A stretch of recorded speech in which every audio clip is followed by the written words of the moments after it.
धन्यवाद यीशु, धन्यवाद तेरी आत्मा के लिए, धन्यवाद पवित्र आत्मा के सामर्थ्य के लिए।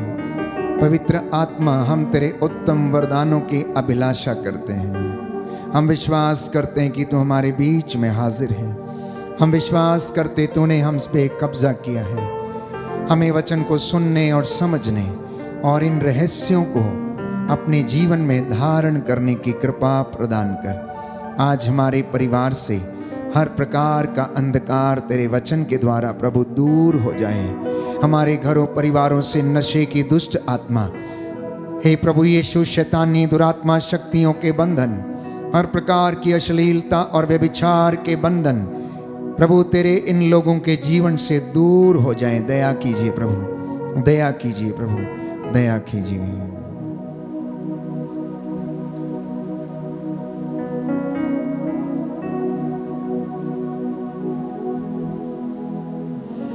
प्रियजनों, आज यदि हम समाज में अगर नजर दौड़ाएं, अपने आसपास में यदि आप देखें या अपने भाई बहन की जिंदगी को देखें या अपने बच्चों की जिंदगी पर एक नजर डालें,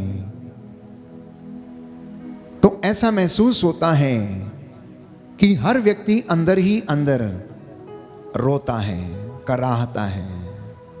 कुछ लोग बहुत हंसते हुए दिखते हैं, लेकिन अंदर से बड़े निराश हैं, बड़े टूटे हुए हैं। आज लोग शारीरिक रूप से कम बीमार हैं, आत्मिक और आंतरिक रूप से ज्यादा बीमार हैं। कई लोगों के जीवन में शारीरिक बीमारी नहीं है, लेकिन उनके जीवन में आंतरिक बीमारी है, आत्मिक बीमारी है, और वो इसी तरह अंदर ही अंदर घुटते रहते हैं, कराहते रहते हैं। अब हो सकता है कि उनके जीवन में कोई बंधन हो, प्यार की कमी का बंधन, एक दूसरे से आदर और सम्मान नहीं मिलता है, इसलिए शायद उनके जीवन में कष्ट है या दुख है। रिश्तेदारों या फिर पति पत्नी का आपस में प्रेम नहीं है, वो एक दूसरे का सम्मान नहीं करते हैं, एक दूसरे के साथ उठते बैठते बातचीत नहीं कर पाते हैं, ट्रांसपेरेंसी नहीं है, पारदर्शिता की कमी है, एक दूसरे के साथ खुले विचारों से बातचीत नहीं कर पाते हैं, अपनी बात को दूसरे को समझा नहीं पाते हैं, कुछ छिपाने की कोशिश की जाती है, क्योंकि अन्यत्र कहीं पर हो सकता है गलत रिश्ता है, गलत संबंध है। हो सकता है जीवन में कभी शारीरिक शोषण, मानसिक शोषण या फिर जो दिल पर चोटें लगी हुई हैं, उसके कारण आप अपनी जिंदगी में बहुत ज्यादा दुख महसूस करते हो, बहुत ज्यादा कष्ट महसूस करते हो। इसलिए बच्चे अनायास ही कह देते हैं अपने माता पिता से, आपने हमारे लिए किया ही क्या है? यदि आपने हमें पैदा किया तो आपका फर्ज है कि आप हमारी जरूरतों को पूरा करें। अगर आप हमारे लिए ऐसा कर नहीं सकते तो आप हमें इस धरती पर लाए क्यों? कभी कभी ऐसे शब्द बच्चों के मुख से निकलते हैं जो माता पिता को आहत करते हैं, मां को आहत करते हैं। इतना ही नहीं प्यारे भाइयों और बहनों, कई बार हो सकता है कि इंसान अपने ही लोगों से धोखा खाया हुआ है, अपने दाम्पत्य जीवन में अपनी अर्धांगिनी से या अपने जीवन साथी से धोखा खाया हुआ है, इसलिए उसके जीवन में अशांति है, दुख है, कष्ट है, वो कराहता रहता है, अंदर ही अंदर घुटता रहता है, सोचता रहता है, लेकिन कुछ कर नहीं पाता है। हो सकता है कि दाम्पत्य जीवन में ईमानदारी नहीं है, वफादारी नहीं है, पवित्रता नहीं है, जो रिश्ता प्रभु ने जोड़ा है उसमें पवित्रता नहीं है। हो सकता है आर्थिक तंगी है, हो सकता है बेरोजगारी है, जो आप चाहते हैं लेकिन कर नहीं पाते हैं। आप घर में कोई चीज खरीदना चाहते हैं, आप किसी चीज का आनंद लेना चाहते हैं, सुख भोगना चाहते हैं, लेकिन आपको मिलता नहीं है। हो सकता है आपकी संतान ने आपको धोखा दे दिया है, हो सकता है आपके बच्चों ने आपको मारा, लताड़ा, गाली दिया, घर से बाहर निकाल दिया, आपके ऊपर हाथ उठाया, इसलिए आप बहुत ज्यादा आहत हैं, इसलिए आप दुखी रहते हैं। हो सकता है कि आपने अज्ञानता के कारण, मूर्खता के वश में आकर भ्रूण हत्या कर डाली और उसका दंश आज तक आप अपराध बोध के कारण झेल रहे हैं। और आप जब भी आपको वो याद आता है तो आपका हृदय कराह उठता है कि मैंने ऐसी गलती क्यों की। हो सकता है प्यारे भाइयों और बहनों, आपके मन में अहंकार है, हो सकता है कि मनुष्य के जीवन में क्रोध है, हो सकता है बदले की भावना है, हो सकता है पड़ोसी को नीचा दिखाने की भावना है, हो सकता है कि किसी को मार डालने की ताक में आप रहते हैं, हो सकता है किसी का बुरा करने की सोच में हमेशा आप रहते हैं। ईर्ष्या, लालच, विद्वेष के कारण आप अपने आप को दुखी करते रहते हैं और आप अंदर ही अंदर घुटते रहते हैं। हो सकता है आपने अपने भाई के साथ अन्याय किया है, हो सकता है आपने अपनी पत्नी के साथ अन्याय किया है, हो सकता है कि आपने अपने पति के साथ अन्याय किया है। प्रियजनों, इंसान आज ऐसी परिस्थितियों में जीवन व्यतीत कर रहा है। आज इंसान ऐसे परिवेश से गुजर रहा है,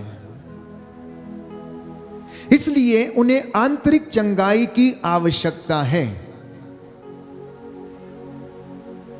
इन बातों को स्पष्ट करने के लिए मैं एक वचन आपके लिए पढ़ना चाहता हूं जिसे संत पौलुस स्पष्ट करता है, और वह स्पष्ट करके हमें बताता है कि ना केवल सृष्टि करा रही है, परंतु हम भी अंदर ही अंदर कराह रहे हैं। यदि आप वचन पढ़ेंगे रोमियो का पत्र अध्याय 8 पद संख्या 22 में, तो संत पौलुस इस बात को स्पष्ट करता है। रोमियो का पत्र अध्याय 8 पद संख्या 22 और उससे आगे लिखा है, हम जानते हैं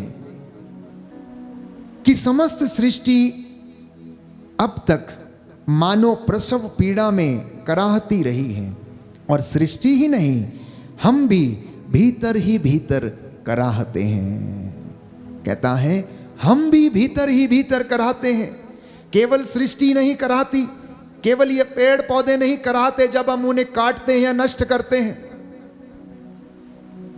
केवल ये प्रभु के द्वारा बनाई गई सृष्टि नहीं कराहती, हम भी अंदर ही अंदर रोते रहते हैं, आंसू बहाते रहते हैं। कोई अपने भाग्य को कोसता रहता है, तो कोई अपनी परिस्थिति को कोसता रहता है, तो कोई अपने जीवन में प्यारे भाइयों और बहनों ना जाने कैसे कैसे विचारों से होकर गुजरता है, और कभी ईश्वर को कोसता है, तो कभी अपने भाग्य को, तो कभी अपने माँ बाप को, तो कभी अपने अस्तित्व को, तो कभी अपने जीवन को।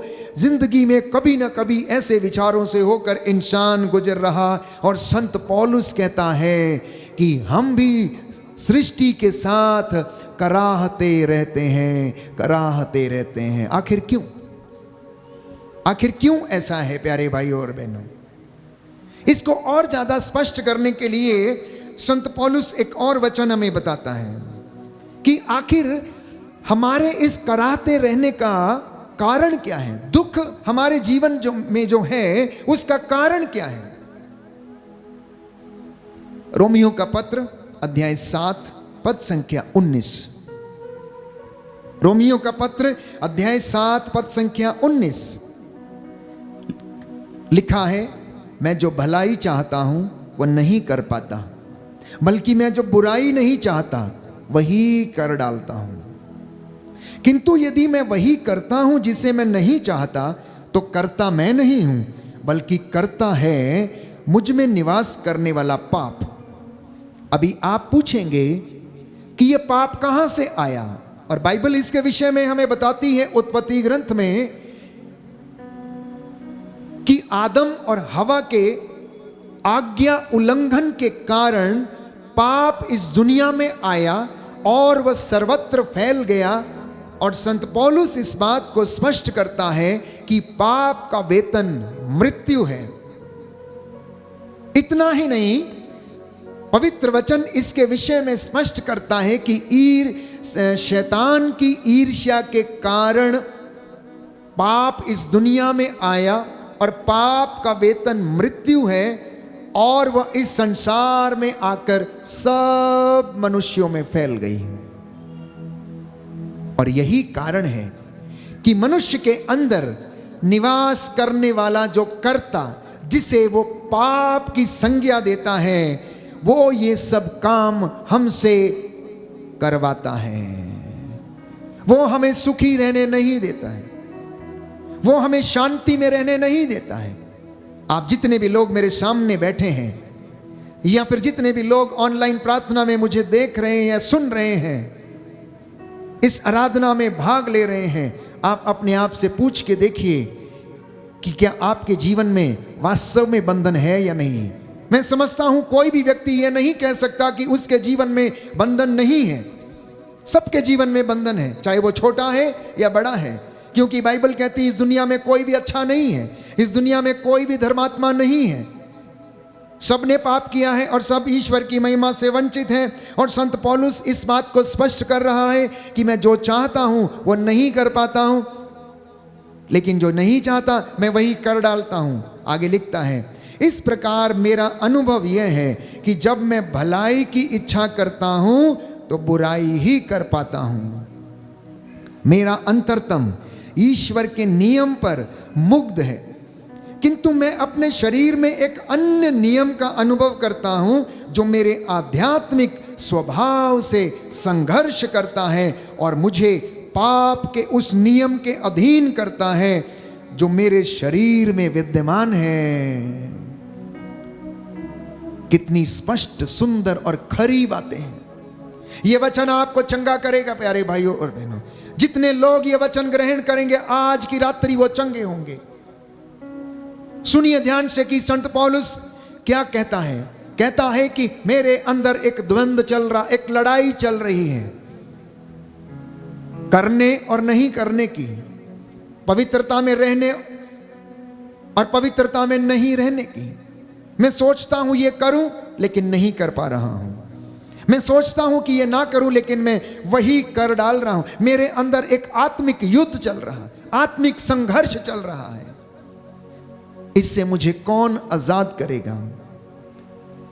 एक व्यभिचारी व्यक्ति हो सकता है वो गलती के कारण उसमें गिर जाता है, लेकिन मन में सोचता है कि उसने अपराध किया है, और यह भी सोचता है कि इस पाप से उसे कौन आजाद करेगा जब वो उसमें फंस जाता है। एक ड्रग्स में पड़ा हुआ व्यक्ति, नशे में डूबा हुआ व्यक्ति, वो चाहता है कि मेरी जिंदगी संवर जाए, वो चाहता है कि वो नशे से आजाद हो जाए, लेकिन वो उससे निकल नहीं पाता। कौन आजाद करेगा। यदि आप प्रेरितों के कार्यकलाप अध्याय 16 में आप पढ़ेंगे, प्रेरितों का कार्यकलाप अध्याय 16, जहां पर पौलुस और सीलस के बंदी गृह में पड़े होने की घटना के विषय में बताया गया है कि पौलुस और सीलस को बंदी गृह में डाल दिया गया, उनके पैरों पर बेड़ियां डाल दी गई। प्रभु का स्वर्गदूत आकर उन्हें छुड़ाता, उनकी बेड़ियों को ढीला कर देता है। और कारापाल यह देखकर प्यारे भाइयों और बहनों आश्चर्यचकित हो जाता, डर जाता, असमंजस में पड़ जाता है कि पौलुस और सीलस वहां से भाग गए हैं। उसे डर लगता है कि कहीं उसे सजा ना हो जाए, वो डरने लगते हैं। उनके कारागृह में हलचल मच जाती है। और प्यारे भाइयों और बहनों, पौलुस उनसे कहता है कि तुम अपने आप को हानि मत करो, हम यहीं पर हैं, हम कहीं नहीं गए हैं। कारापाल उनको देखकर प्यारे भाइयों और बहनों पूछता है, सज्जनों, मुक्ति प्राप्त करने के लिए मुझे क्या करना चाहिए? मुक्ति प्राप्त करने के लिए मुझे क्या चाहिए? मुझे क्या करना चाहिए?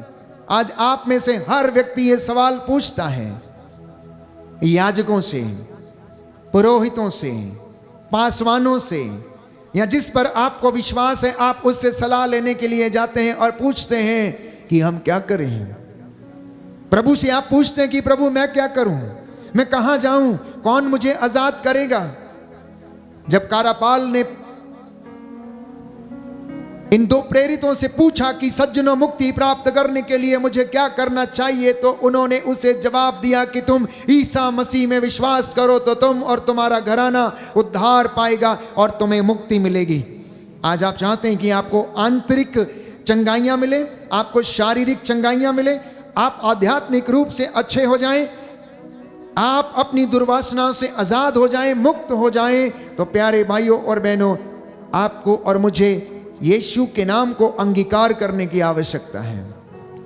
आपको और मुझे उन बातों को अंगीकार करने की आवश्यकता है जो कि प्रभु की ओर से हमें दी गई हैं, जिनके विषय में पवित्र वचन हमें समझाता है, हमें बताता है कि बिना प्रायश्चित के, बिना स्वीकृति के तुम्हारा कल्याण नहीं।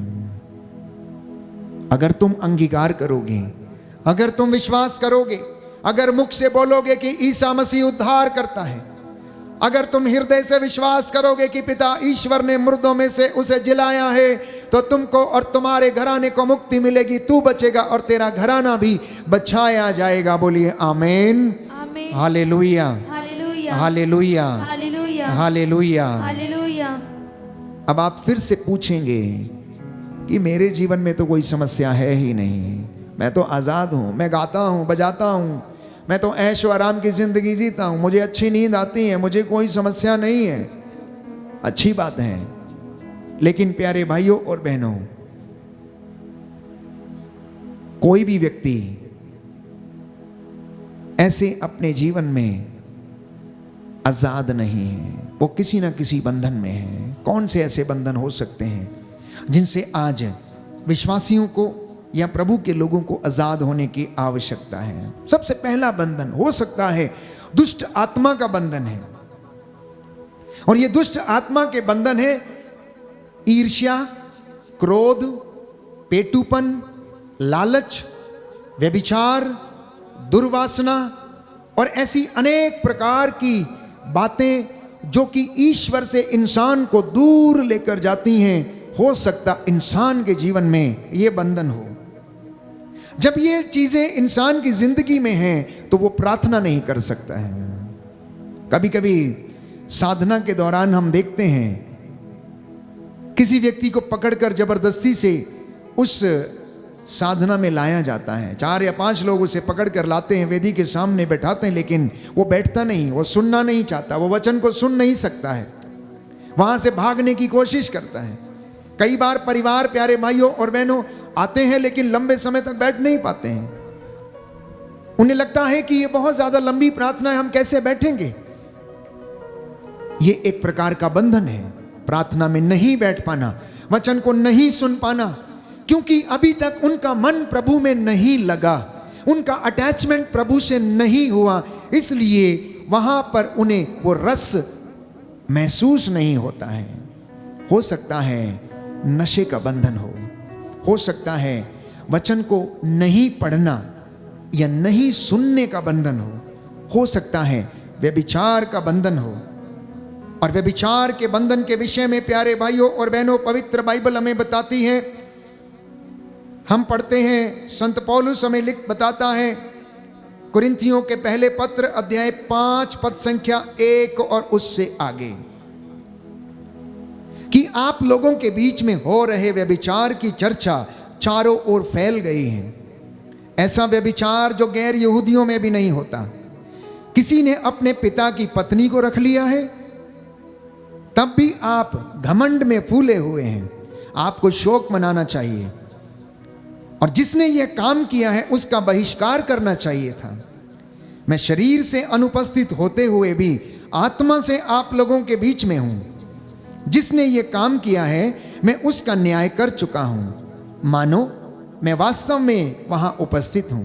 और मेरा निर्णय यह है कि प्रभु ईसा मसीह के नाम पर हम अर्थात आप लोग और मैं आत्मा से एकत्र हो जाएंगे और अपने प्रभु ईसा के अधिकार से उस व्यक्ति को शैतान के हवाले कर देंगे, जिससे उसके शरीर का विनाश हो किंतु प्रभु के दिन उसकी आत्मा का उद्धार हो जाए।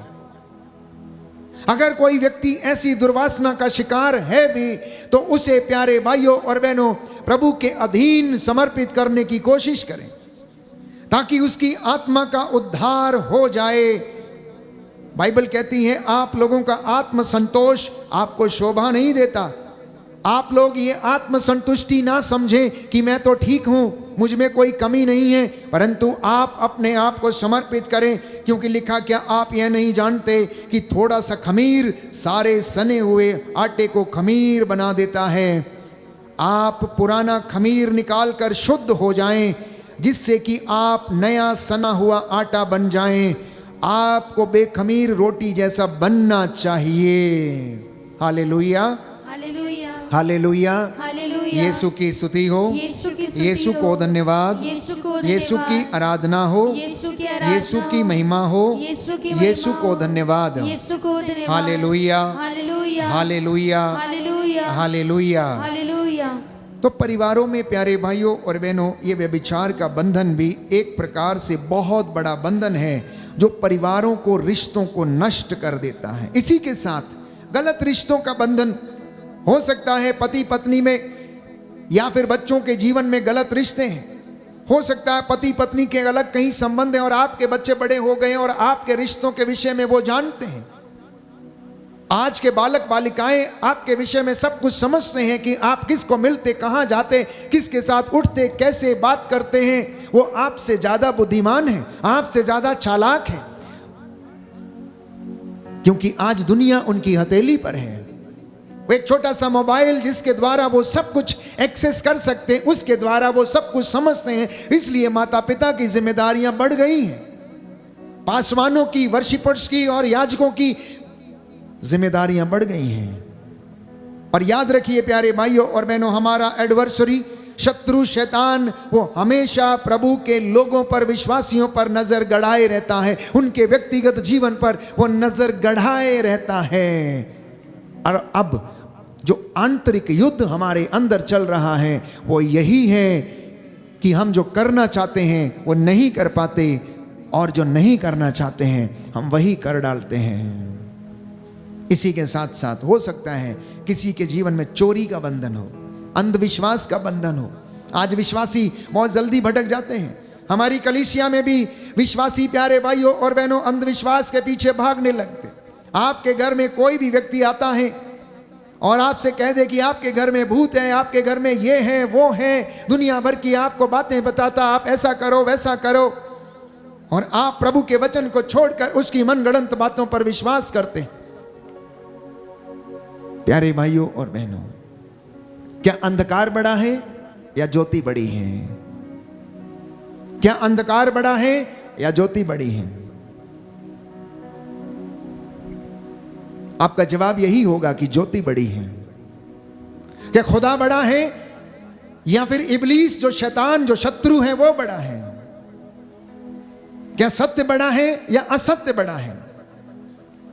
तो जब आप सत्य की आराधना करते हैं, जब आप सत्य की पूजा करते हैं, जब आपने जीवन में सत्य को आधार बनाकर रखा है, तो आप असत्य से क्यों डरते हैं? क्योंकि असत्य की तो कभी विजय होती ही नहीं है। प्यारे भाइयों और बहनों, थोड़ी सी ज्योति पूरा अंधकार मिटा सकती है, लेकिन अंधकार ज्योति को नहीं मिटा सकता है, याद रखिएगा। छोटी सी ज्योति पूरे अंधकार को मिटा सकती, लेकिन अंधकार ज्योति को नहीं मिटा सकता है। ये पावर है प्यारे भाइयों और बहनों हमारे परमेश्वर की, जो दयालु है और हम पर दया करता और जो हमें मुक्ति प्रदान कर सकता है। जिनके पास बाइबल है वो खोलें। हम योहन के सुसमाचार अध्याय 4 से वचन पढ़ेंगे। समारी स्त्री का दृष्टांत प्यारे भाइयों और बहनों, कितने बंधन थे उसके जीवन में और किन बंधनों में वो जी रही थी, किस प्रकार से वो जी रही थी, लेकिन उसे लगता था कि सब कुछ ठीक है। वो पनघट पर आकर बैठती हैं, पानी भरने के लिए आती हैं, और वहां पर उसकी मुलाकात यीशु से होती है। इस दृष्टांत को हम पढ़ना चाहेंगे आपके लिए। यूहन्ना का सुसमाचार अध्याय 4, सुंदर वचन है प्यारे भाइयों और बहनों, कि हमारे आंतरिक जीवन में हम चंगाई को प्राप्त कर सकें, जिस तरह से समारी स्त्री ने अपने जीवन में चंगाई प्राप्त की। लिखा है यूहन्ना का सुसमाचार अध्याय 4 पद संख्या 7 से मैं आपके लिए पढ़ूंगा। एक समारी स्त्री पानी भरने आई। ईसा ने उससे कहा, मुझे पानी पिला दो, क्योंकि उनके शिष्य नगर में भोजन खरीदने गए थे। यहूदी लोग समारियों से कोई संबंध नहीं रखते थे, इसलिए समारी स्त्री ने उनसे कहा, यह क्या कि आप यहूदी होकर मुझ समारी से पीने के लिए पानी मांगते हैं? ईसा ने उत्तर दिया, यदि तुम ईश्वर का वरदान पहचानती और यह जानती कि वह कौन है जो तुमसे कहता है मुझे पानी पिला दो, तो तुम उससे मांगती और वह तुम्हें संजीवन जल देता। स्त्री ने उनसे कहा, महोदय, पानी खींचने के लिए आपके पास कुछ भी नहीं है और कुआं गहरा है, तो आपको वह संजीवन जल कहां से मिलेगा? क्या आप हमारे पिता याकूब से भी महान हैं? उन्होंने हमें यह कुआं दिया है। वह स्वयं, उनके पुत्र और उनके पशु भी उससे पानी पीते थे।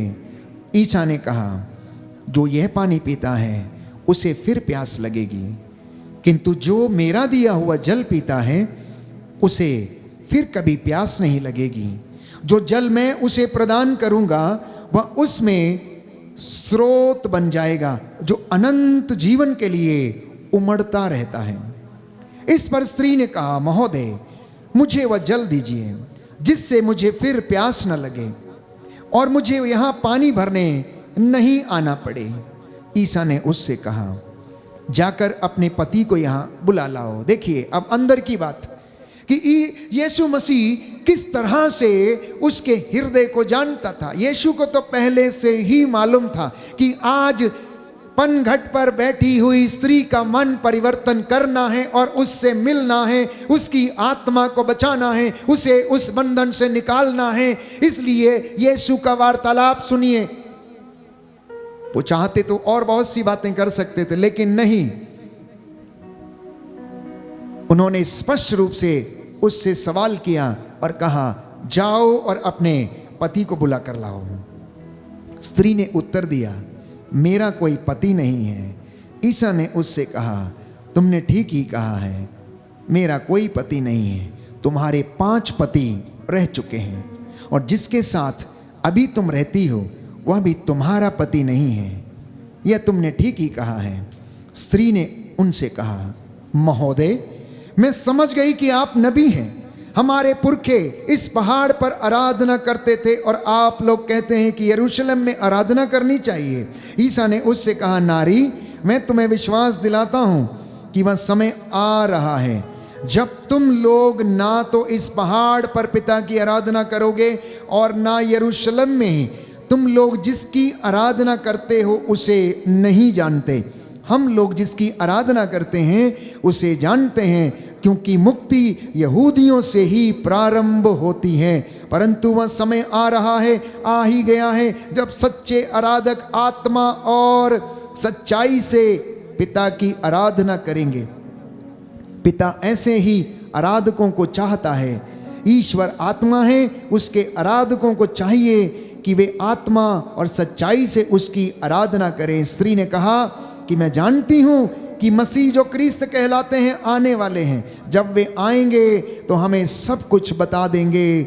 ईसा ने उससे कहा, मैं जो तुमसे बोल रहा हूँ वही हूँ, मैं जो तुमसे बोल रहा हूँ वही हूँ। उसी समय शिष्य आ गए और उन्हें एक स्त्री के साथ बातें करते देखकर अचंभे में पड़ गए। फिर भी किसी ने यह नहीं कहा, इससे आपको क्या, अथवा आप इससे क्यों बातें करते हैं। प्यारे भाइयों और बहनों, प्रभु का यह वार्तालाप उस स्त्री के हृदय को टटोलता है, उसके अंदर के अपराध बोध को जगाता है, उसके अंदर छुपी हुई आंतरिक बातों को बाहर निकालता है, उसे मुक्त करने की कोशिश करता है। और जैसे ही ये स्त्री यीशु को पहचान जाती है, वो दौड़ कर जाती हैं और गांव में लोगों को जाकर बताती हैं कि आओ आओ हम लोग चलें, क्योंकि हमें एक ऐसा व्यक्ति मिल गया है जिसने मुझे मेरे भूतकाल के विषय में सब कुछ बता दिया है, मेरे जीवन के विषय में सब कुछ बता दिया है। इस पर ईसा ने उनसे कहा, जिसने मुझे भेजा उसकी इच्छा पर चलना और उसका कार्य पूरा करना, यही मेरा भोजन है। और ईसा प्यारे भाइयों और बहनों वही करते गए, वही करते गए। तो हमारे आंतरिक चोटों से, हमारे अपराध बोध से, हमारे पापों से कौन हमें आजाद करता है? एकमात्र व्यक्ति, और वो है ईसा मसीह, जिसके विषय में यिर्मयाह नबी भविष्यवाणी करता है अध्याय 2 में, जब परमेश्वर का वचन ये कहता है कि मेरी प्रजा ने 2 पाप कर डाले हैं, उसने संजीवन जल के झरने को त्याग दिया और अपने लिए ऐसे रसकुंड बनाए हैं जिनमें दरारें हैं, आशीष नहीं रुकती है। आज इंसान की यही हकीकत है। और अब यीशु उस संजीवन जल की बात करते हैं, जिसके विषय में यिर्मयाह नबी के ग्रंथ अध्याय 2 में हमने पढ़ा कि इंसान ने उस संजीवन जल के झरने को, स्रोत को त्याग दिया है, इसलिए उसके जीवन में कष्ट है, चिंता है, परेशानी है, बंधन है, पाप है, अपराध बोध है।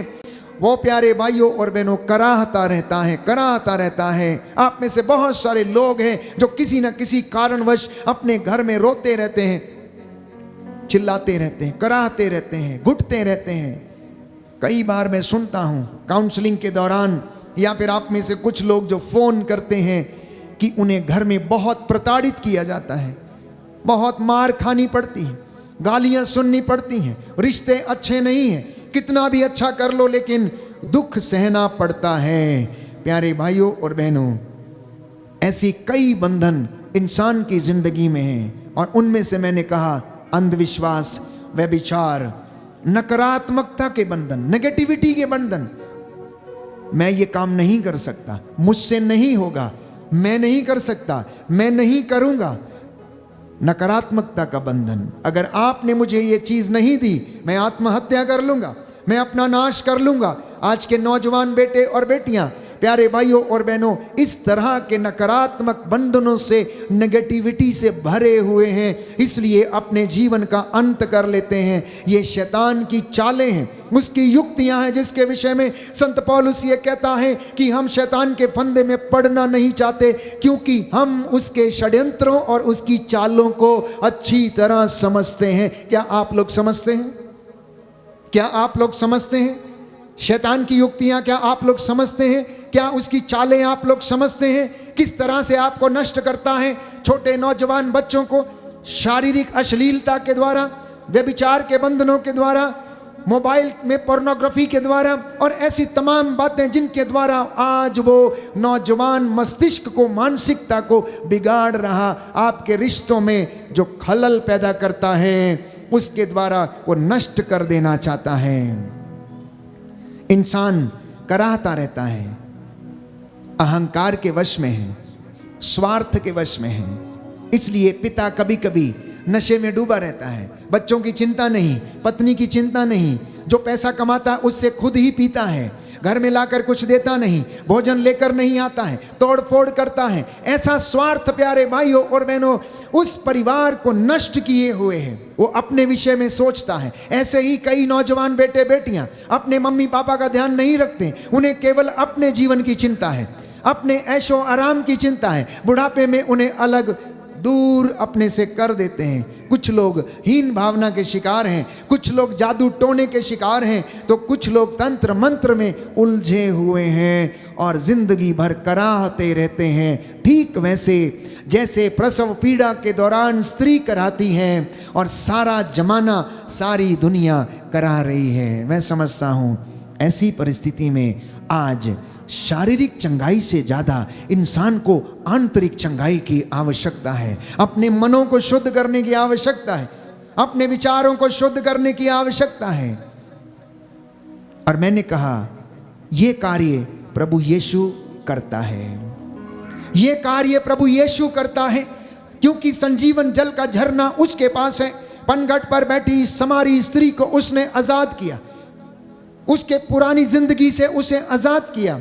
जैसा कि वचन में लिखा है, यूहन्ना के सुसमाचार अध्याय 8 पद संख्या 36 में हम पढ़ते हैं कि यदि पुत्र तुम्हें स्वतंत्र करेगा तो तुम स्वतंत्र हो जाओगे। बोलिए आमीन, आमीन, हालेलुया, हालेलुया, हालेलुया। हालेलुया। हे प्रभु यीशु, हे प्रभु मैं यीशु, विश्वास करता हूँ मैं विश्वास यदि करता आप मुझे स्वतंत्र करेंगे यदि आप मुझे तो मैं स्वतंत्र हो जाऊंगा। तो मैं स्वतंत्र मुझ हो पर दया जाऊंगा। कीजिए, मुझ पर मेरे दया परिवार पर दया कीजिए, मेरे परिवार मेरे पर जीवन पर दया मेरे कीजिए। जीवन पर दया हालेलुया, कीजिए। Hallelujah, hallelujah, hallelujah, hallelujah. Hallelujah. और इसी संबंध में प्रभु का वचन यिर्मयाह नबी का ग्रंथ अध्याय 30 पद संख्या 27 हमें बताता है कि प्रभु कहता है, मैं तुम्हारे घावों को भर दूंगा और उन्हें चंगा कर दूंगा। मैं तुम्हारी आंतरिक चोटों से तुम्हें आजाद कर दूंगा।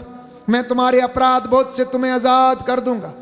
बाइबल हमें बताती है, प्रभु का वचन कहता है, तुम्हारे पापों को, अपराध बोध को तुमसे इतना दूर कर दूंगा जितना पूरब से पश्चिम दूर है। इसलिए प्रियजनों, समर्पित होना, विश्वासियों, प्रभु का वचन सुनना, ये वचन प्यारे भाइयों और बहनों आपकी जिंदगी में एक एक बंधन को मिटा सकता है। इस वचन में इतना सामर्थ्य बाइबल हमें बताती है कि ये आग है, आग, भस्म कर देने वाली आग। ये हथौड़ा है, जैसे हथौड़ा चट्टान पर पड़ता है उसे चकनाचूर कर देता। अगर आज ये वचन आपने सुने हैं और अगर आपने इन्हें ग्रहण किया है तो वो आपको आपकी हर एक कमजोरी से, बीमारी से ये वचन आज आजाद करेगा। और यीशु ने स्वयं इस बात को स्पष्ट किया।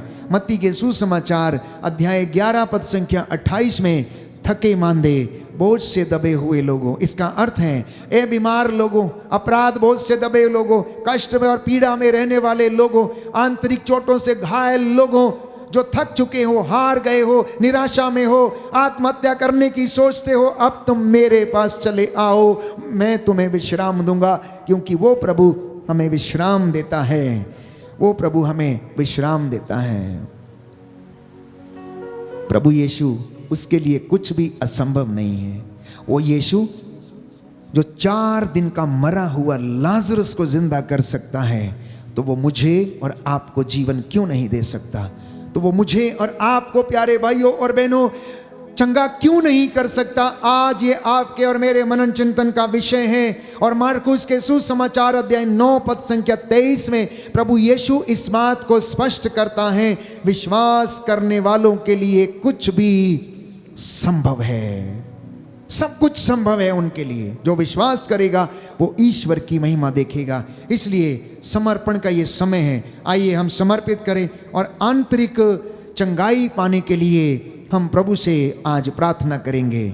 इसी के साथ साथ एक और विशेष बात मैं आपसे कहना चाहता हूं, जिसके विषय में प्रभु हमें बताता है कि जब तक तुम दूसरों को क्षमा नहीं करोगे, तुम्हें भी तुम्हारा स्वर्गीय पिता क्षमा नहीं करेगा।